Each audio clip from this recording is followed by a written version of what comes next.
May kaibigan akong nakatayo sa gitna ng sarili niyang mga tanong.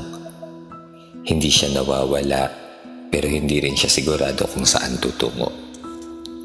Hindi dahil wala siyang kakayahan, hindi dahil kulang siya sa tapang, kundi dahil may mga pusong kapag masyadong nagmahal, mas mabilis mapagod, mas madaling manghina.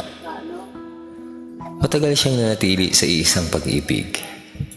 Doon niya ibinuhos ang lahat ng buo. At nang mawala iyon, may mga sumunod na dumaan. May mga kamay na gustong hawakan. Pero hindi niya kayang pangakuan.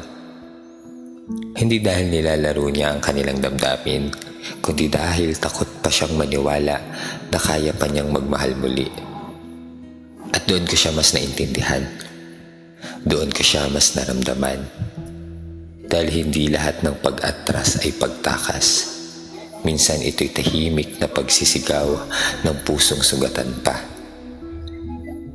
Kaya kung magtanong ka, Kuro, kung nasaan ako, nandito lang ako. Hindi ako aalis, hindi ako magsasawang umunawa, at hindi kita hihilahin pasulong kung hindi ka pa handa.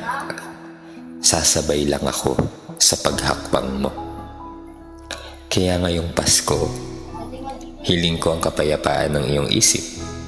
Yung uri ng katahimikan na hindi humihingi ng paliwanag, yung pahingang hindi kailangang ipagtanggol. Isang payo mula sa pusong nananatili. Huwag mong isumpa ang sarili mong bagal. May mga pusong sadyang marahang maghilom dahil minsan silang naging buong buo sa maling pagkakataon. Maligayang Pasko sa iyo, Kuro. Sa bawat sandaling magduda ka sa sarili mo, hayaan mong ako ang manatiling patunay na sapat ka, na hindi ka sirang tao, at na kahit magulo ang daan mo ngayon, karapat-dapat ka pa rin mahalin. At habang hinahanap mo yung patutunguhan, nandito lang ako.